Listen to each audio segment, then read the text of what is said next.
والإفادة والاستفادة والنفع والانتفاع والمذاكرة والتذكير والحث على التمسك بكتاب الله وسنة رسول الله والدعاء إلى الهدى والدلالة إلى الخير ابتغاء قربه وثوابه من الله سبحانه وتعالى.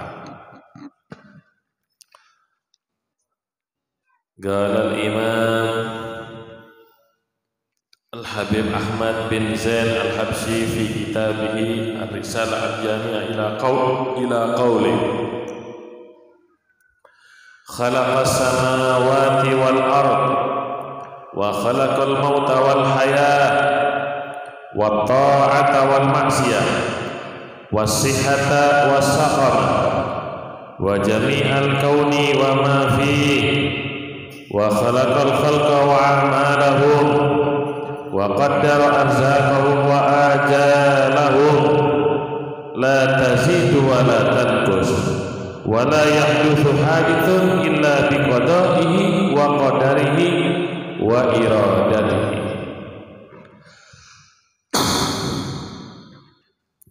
Dikatakan oleh Al-Habib Ahmad bin Zain Al-Habsyi, khalaqas samawati wal ardh. Allah Subhanahu wa taala yang menciptakan langit sampai lapis 7, wal ardh, dan juga yang menciptakan bumi sampai lapis 7 ke bawah. Ini disebutkan permisalan langit dan bumi. Mengapa? Li'annahuma a'dhamul makhluqati lin-nadir.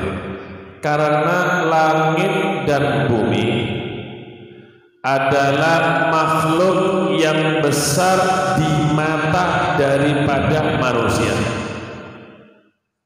Saat ini mungkin benda yang paling besar yang kita lihat, makhluk Allah yang paling besar ya langit dan bumi. Padahal di luar langit dan bumi itu masih ada makhluk yang lebih besar. Kursi itu lebih besar daripada langit dan bumi. Ayatul kursi, kursi itu besar, namanya makhluk.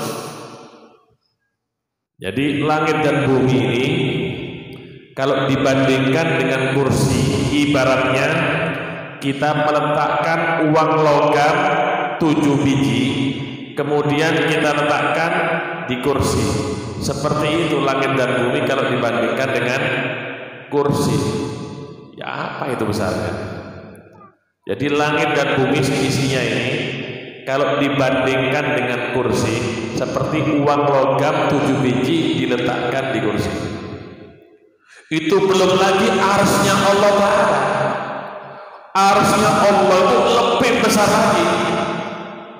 Diriwayatkan arsy itu pohon yang besar.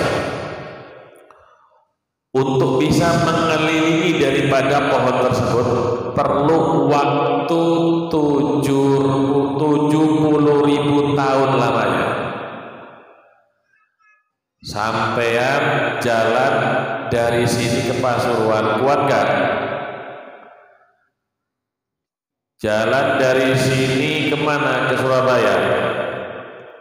Gak kuat, apalagi 70.000 tahun. Saat digedeni arsy Allah itu. Jadi pohon satu daun daripada arsy, satu daun daripada arsy itu lebih besar daripada langit dan bumi. Lebih besar daripada langit dan bumi. Itu berapa juta daun daripada arsy? Berapa besarnya? Iku paling kan wit-witan pohon. Iku mungkin kalau dibuat mebel sak donya kebagian kabeh. Sak donya kebagian. Saking besarnya arsy-nya Allah Subhanahu, makhluk yang besar itu arsy-nya Allah Subhanahu wa taala. langit dan bumi serta isinya itu semua diciptakan oleh Allah Subhanahu wa taala. Langit tanpa tiang, bumi juga. Bagaimana bumi mengelilingi matahari, planet yang lain mengelilingi matahari, itu semua dengan aturan daripada Allah Subhanahu wa taala. Kalau nggak diatur oleh Allah, itu akan bertabrakan. Bumi akan bertabrakan dengan planet yang lain, matahari tabrakan dengan bulan. Tapi dengan kekuasaan daripada Allah, semua berjalan dengan indah sesuai dengan aturan Allah dan keinginan Allah Subhanahu wa taala. Wa khalaqal mauta wal hayata. Allah juga menciptakan kematian. Tapi kematian itu hanya ada di dunia. Di akhirat tidak ada yang namanya kematian, hidup selama-lamanya. Wal hayata, Allah juga menciptakan daripada kehidupan. Adapun kehidupan diciptakan di dunia wal akhirah. Kehidupan ada di dunia dan juga kehidupan ada di akhirat. Dalam Al-Qur'an Allah berfirman, "Alladzi khalaqal mauta wal hayata liyabluwakum ayyukum ahsanu amala." Alladzi khalaqal mauta, yang disebutkan di sini oleh Allah al-mautah, mati. Baru Allah menyebutkan apa? Wal hayata. Kenapa kok disebutkan al-maut, kematian dulu? Karena manusia ini asal usulnya tidak ada, kemudian diciptakan oleh Allah menjadi ada. Alladzi khalaqal mauta wal hayata. Dikatakan oleh sahabat Ibnu Abbas, wal hayata ay fid dunya wal akhirah. Kehidupan di dunia ada batasnya. Kehidupan di dunia ada batasnya. Siapapun itu, nabi aja meninggal, rasul aja meninggal, apalagi kita. Yang hebat seperti Nabi dan Rasul mati, meninggal, apalagi yang dikit. Kalau kita sudah tahu kita itu bakal mati, apa yang sudah kita persiapkan untuk menghadap Allah Subhanahu wa taala di akhirat nanti? Ibadah seperti apa yang akan kita buat sangu di akhirat? Sedekah yang seperti apa yang sudah kita tabung untuk akhirat kita? Sudah berapa kali kita menghatamkan daripada Al-Quran? Coba dievaluasi. Kita sekarang di tahun baru Hijriah 1445. Coba dievaluasi tahun kemarin. Lebih banyak nganggurnya atau lebih banyak ibadahnya? Hanya kita yang tahu. Kita koreksi lagi, lebih banyak taatnya atau lebih banyak maksiatnya? Dikoreksi sendiri. Seandainya tahun kemarin lebih banyak nganggurnya, ayo di tahun yang baru ini kita penuhi dengan kesibukan beribadah kepada Allah. Kalau tahun kemarin 1444 kita banyak maksiatnya, tahun ini kita tutup buku dengan istighfar, minta ampun, dan kita isi dengan ketaatan kepada Allah Subhanahu wa taala. Yang bisa merubah semuanya adalah kita. Kita mau berubah menjadi yang lebih baik atau sebaliknya kita tidak berubah dan tetap dalam kemaksiatan kepada Allah Subhanahu wa taala. Wa ta'ata wal maksiyah. Allah Subhanahu wa taala yang menciptakan taat wal maksiyah, dan Allah juga yang menciptakan daripada maksiat. Tuh, apa faedahnya Allah menciptakan taat dan maksiat? Taat itu apa sih? Taat itu muwafaqatu amri syar'i. Taat itu mengikuti perintah syariat. Sebaliknya maksiat itu adalah mukhalafatu amri syar'i, melanggar daripada perintah syariat. Apa gunanya Allah menciptakan taat dan maksiat? Kenapa Allah tidak menciptakan taat saja agar semua hambanya beribadah? Kita kembali kepada penciptaan Allah terhadap manusia. Apa sih tujuannya Allah menciptakan hidup dan mati? Liyabluwakum ayyukum ahsanu amala. Allah untuk tujuannya menghidupkan kita, mematikan kita, tujuannya untuk menguji daripada kita semua. Siapa yang terbaik daripada amalnya? Allah tidak mengatakan siapa yang paling banyak ibadahnya.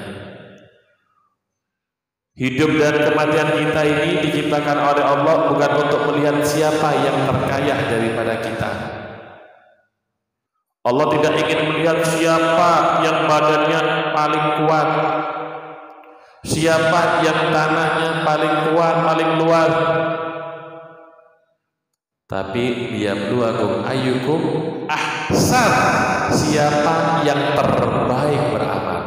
Terkadang ada seseorang sholat 100 rakaat, ada yang sholat 2 rakaat, yang 2 rakaat lebih bagus, lebih baik daripada yang 100 rakaat.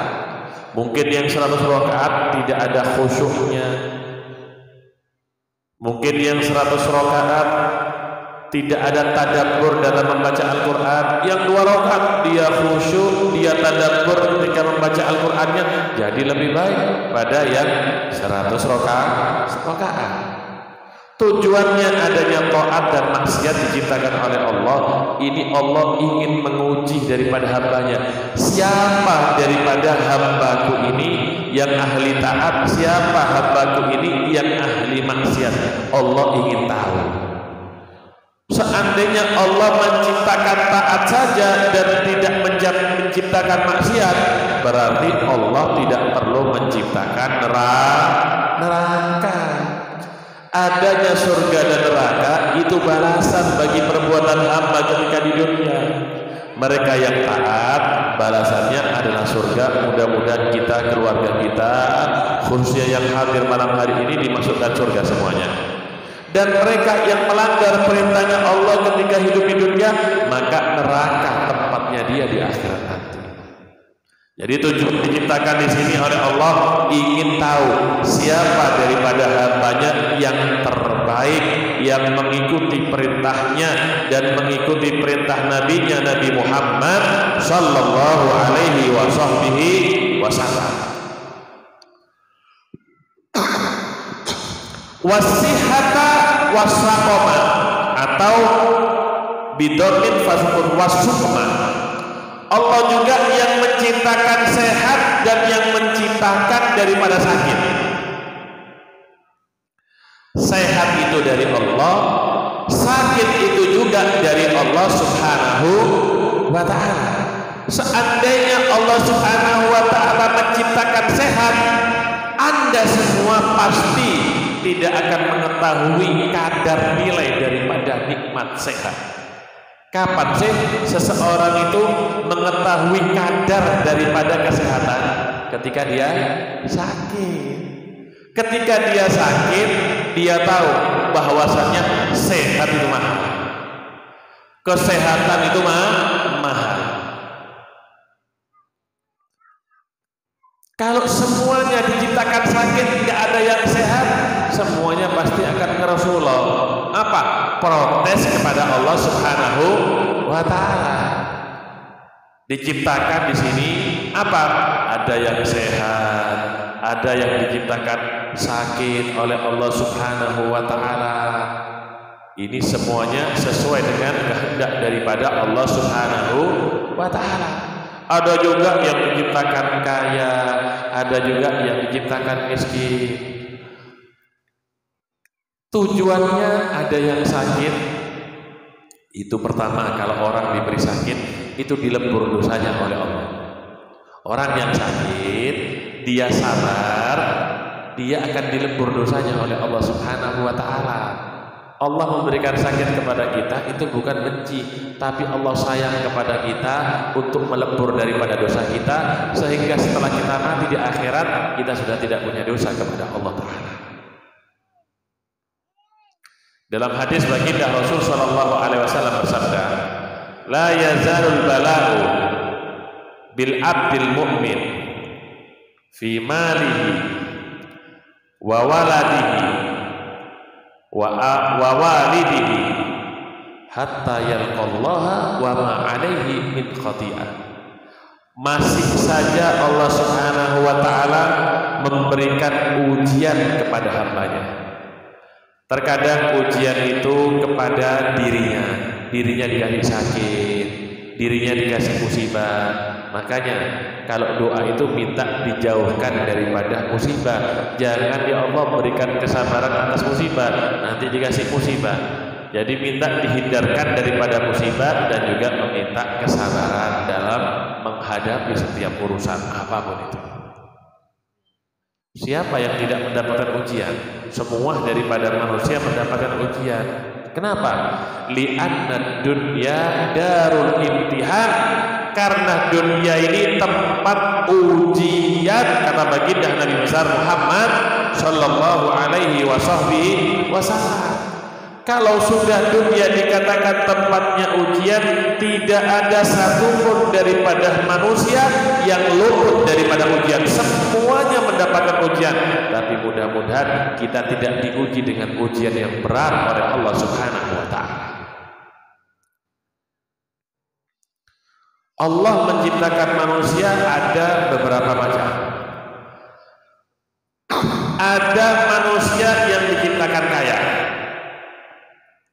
Yang kedua ada yang diciptakan miskin.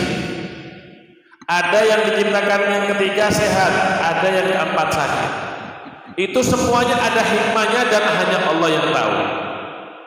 Ketika seseorang diciptakan menjadi orang kaya, Allah tahu. Seandainya ini hamba diciptakan dalam keadaan sakit, dia akan menentang daripada takdirnya Allah Subhanahu wa taala, sehingga diselamatkan ini orang oleh Allah Subhanahu wa taala dan diberi kekayaan dalam hidupnya. Ada orang ditakdirkan oleh Allah sakit, kadang sampai puluhan tahun di atas kasur, enggak mati-mati, padahal wis dienteni warisane ambil anak-anaknya. Enggak bahaya gitu. Bahaya ngenteni warisane wong tua ngarep mati. Sing urip, sing sehat kadang-kadang mati di siang. Allah menciptakan orang sakit, Allah tahu, Allah sendiri yang mengetahui hikmahnya. Ini orang kalau dicipta miskin, ini orang kalau diciptakan kaya, dia akan berfoya-foya dengan hartanya. Dia akan bermaksiat dengan hartanya. Dia akan lalai lupa ibadahnya kepada Allah, sehingga diciptakan miskin dan itu yang selamat bagi dia. Yang ketiga ada orang yang diciptakan sehat oleh Allah Subhanahu wa taala. Dia enggak diciptakan sakit. Tadi yang pertama kaya, yang kedua miskin, yang ketiga sehat. Karena Allah tahu kalau ini orang diciptakan sakit, ini orang nantinya akan jauh daripada Allah. Kalau diciptakan sakit, dia ini malas untuk beribadah, sehingga diciptakan ini orang sehat karena semangat beribadah kepada Allah Subhanahu wa taala. Makanya dalam hadis, nikmatan maghbunun katsirun nas. Ada dua nikmat yang banyak tertipu manusia dengan keduanya. Ada dua nikmat. Ini nikmat yang istimewa, tapi manusia banyak yang tertipu dengan dua nikmat ini, dia mengabaikan dan melalaikan. Apa dua nikmat tersebut? Yang pertama as-sihhatu, nikmat sehat. Badane sterek, awake sterek, sampai sing lanang fitness nge-game terus, dodone kotak-kotak koyok tahu. Dodone iki kotak-kotak. Sing wedok ya ngono. Lek wis ning ngarepe apa jenenge, lek wis ning ngarepe cermin, ning ngarepe kaca dandan ndak mari-mari sampai pecah kocone. Nikmat sehat itu istimewa. Sebenarnya ketika dia diberi kesehatan, dia syukuri apa? Indahnya jangan lupa mencari nafkah untuk keluarga, jangan lupa. Jangan ketika diberi nikmat sehat turu terus dekor terus, melaku terus, nongkrong terus, gosip terus, sing wedok-wedok ambek tanggane ambek mangan rujak pedes wis pedes lambene sing gosip. Engkau wis umure 50 mulai asam aurat bingung golek obate. Kate sembahyang sudah kuat apa asam urat. Kate sujud ndak kuat apa rematik. Kate ngaji motone wis mulai burem. Biyen waktu sehat motone digunakno apa? Mecicil motone delok HP. Mecicil ibu-ibu iki sing wedok-wedok delok Instagram, delok apa? Delok dodolan-dodolan. Bendino delok sapa sing live TikTok iki digolek iki barang sing ora ono dino iki. Maca WhatsApp ping 1000 ndak kesel. Maca Al-Qur'an 5 baris kadang-kadang motoe kaya dijojotno. Wis kesel bisa. Biyen nanti waktu sik enom, waktu sik kuat nanti waktu sik enom, waktu sik kuat tak gawe rapi ya padha ae ya. Pancen enak lek sik enom, lek wis tuwa kesel kabeh. Yang terakhir ada orang yang diciptakan sakit oleh Allah, ditakdirkan sakit. Karena Allah tahu kalau ini diciptakan sehat, dia bakal keliling kemana-mana, maksiat di mana-mana di buminya Allah Subhanahu wa Ta'ala.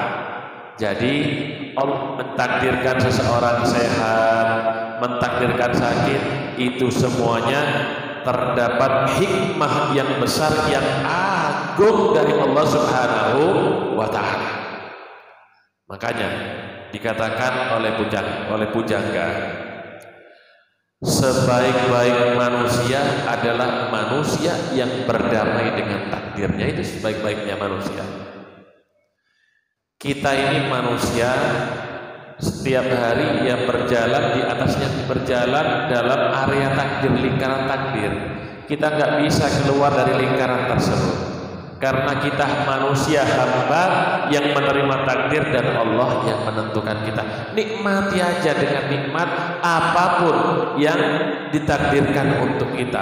Kita dikasih kaya, syukur alhamdulillah. Dikasih saat itu nggak punya uang, ya qanaah, sabar. Jangan melihat sedikit banyaknya daripada nominal harta, tapi lihatlah siapa yang memberi nikmat tersebut. Jangan melihat siapa sakitnya berat atau gini gitu, tapi lihat siapa yang memberi penyakit. Ketika kita sadar bahwasannya yang memberikan penyakit Allah, maka kita tidak akan protes kenapa aku diberi sakit dan temanku tidak diberi sakit.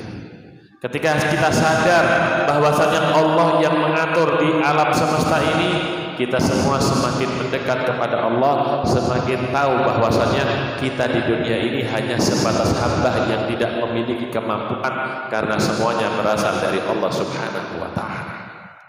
Wa jami'al kauni wa ma fihi, dan Allah Subhanahu wa Ta'ala menciptakan semua yang ada di alam semesta.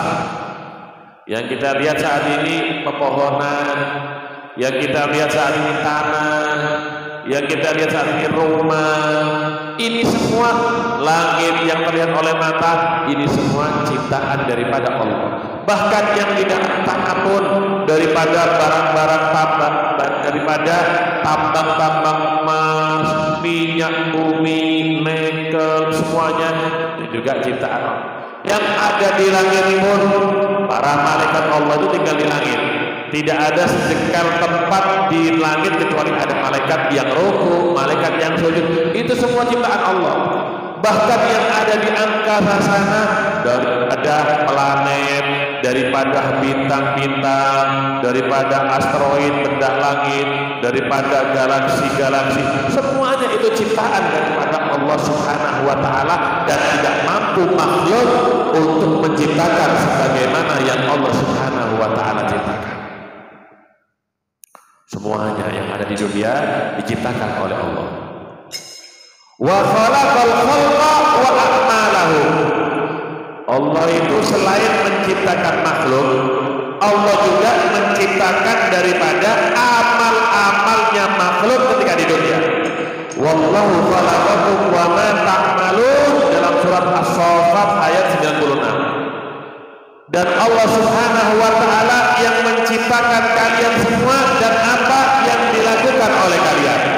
Itu semuanya diciptakan oleh Allah Subhanahu wa taala. Berarti Bib, kalau amal itu diciptakan oleh Allah, berarti kalau kita maksiat gak salah Bib. Kan kita amal kita diciptakan oleh Allah, berarti kita gak salah maksiat. Seandainya kita bilang beda salah Bib. Kenapa? Kan diciptakan perbuatan Allah. Ini seandainya semua yang dilakukan manusia ini tidak ada ikut andil manusia, dalam logika tidak masuk akal. Dalam logika tidak masuk akal.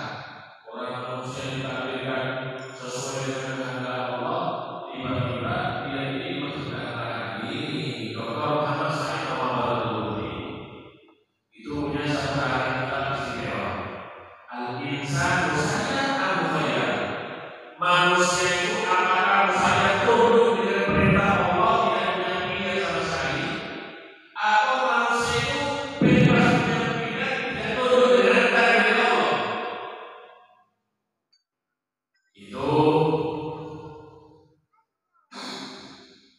Itu kaum Asy'ariyah yang mengatakan manusia itu bisa menciptakan perbuatan sendiri, tidak tunduk dengan takdir Allah. Ada lagi yang kedua, sama-sama ekstrim kiri, ekstrim kanan, mengatakan semua yang saya lakukan meskipun bermaksiatan, ya itu dari Allah Ta'ala, bukan dari saya. Kita harus merawat di mana kita itu tunduk dengan perintah Allah, tapi kita punya pilihan. Saya jelaskan pelan-pelan. Allah itu apa sih ilmu tauhid ini? Soalnya di sini pembukaannya ilmu tauhid ini salah jadi.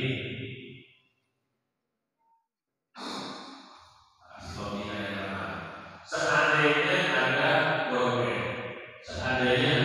bolpen, tadi saya tahu di atas meja. Kira-kira bolpen itu bisa bergerak sendiri, boleh sama enggak? Tidak bisa. Bolpen itu bergerak ketika saya punya keinginan untuk apa? Menulis. Dan yang kedua, saya pegang itu bolpen, saya keluarkan kekuatan untuk bisa menulis. Ini logikanya seperti ini. Manusia itu diberi keinginan oleh Allah. Bisa manusia itu ingin apa? Misalnya, saya ingin pergi ke majelis. Ketika manusia dalam hatinya sudah punya keinginan untuk melangkah ke majelis, saat itu pula Allah memberikan kekuatan dia untuk jalan ke majelis. Contoh kedua, ada orang yang ingin waliyadzubillah diumumkan waliyadzubillah berzina. Ketika dia punya keinginan tersebut, Allah langsung memberikan kekuatan bagi dia untuk bisa menggerakkan semua badannya. Jadi manusia itu dihadap oleh Allah Subhanahu wa taala karena iradahnya, karena keinginannya. Ketika dia punya keinginan yang baik karena syukur, dia akan mendapatkan pahala karena kebaikan yang dia kerjakan. Ketika dia punya keinginan yang jelek, dia diberi apa? Dia telah melakukan dosa dan diberi adab atau siksa oleh Allah Subhanahu.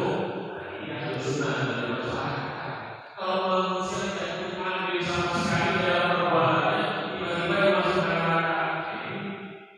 Ini yang tidak masuk logika ini. Tidak masuk ini. Jadi manusia itu punya iroda. Ada perbuatan manusia memang diciptakan oleh Allah Subhanahu wa taala. Untuk baik dan buruknya itu keinginan manusia sendiri. Karena keinginan itulah manusia itu dihukum atau mendapat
rezeki itu ditentukan oleh Allah Subhanahu. Bukan berarti orang yang dari tukang beca sehingga mungkin enggak, justru mereka orang yang baik jauh lebih jauh daripada sisanya Allah. Kenapa? Orang semakin banyak hartanya, semakin angin bisa diruangi. Uang dan suki pertanyaan siji digaya beribu. Nembung suki anak oleh ini pertama. Kedua, digaya beribu. Makanya Nabi Sulaiman itu Nabi, Rasul Nabi, Nabi mencoba terakhir. Mencoba terakhir pasti berani Nabi dan Rasul oleh suki. Kemudian suki ular. Ayo, suki, yo bisa mencoba terakhir. Gue yang mencoba ini. Dan aku lakukan ini mencoba Indonesia suki bisa.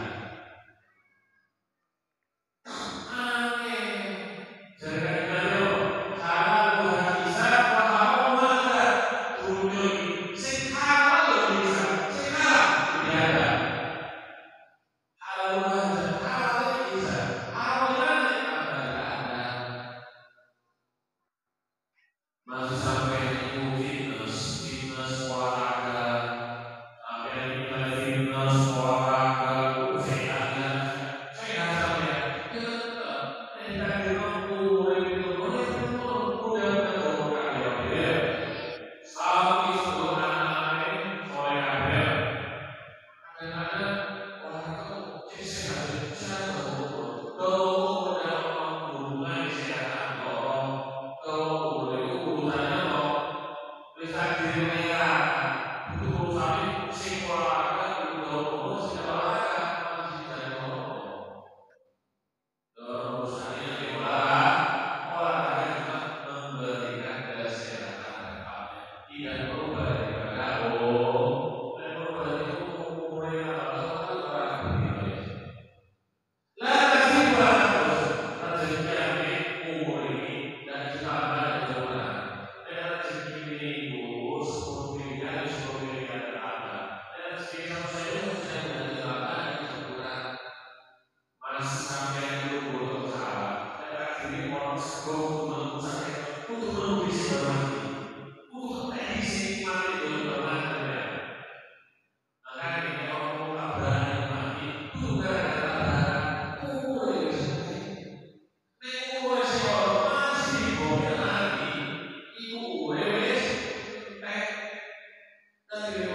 La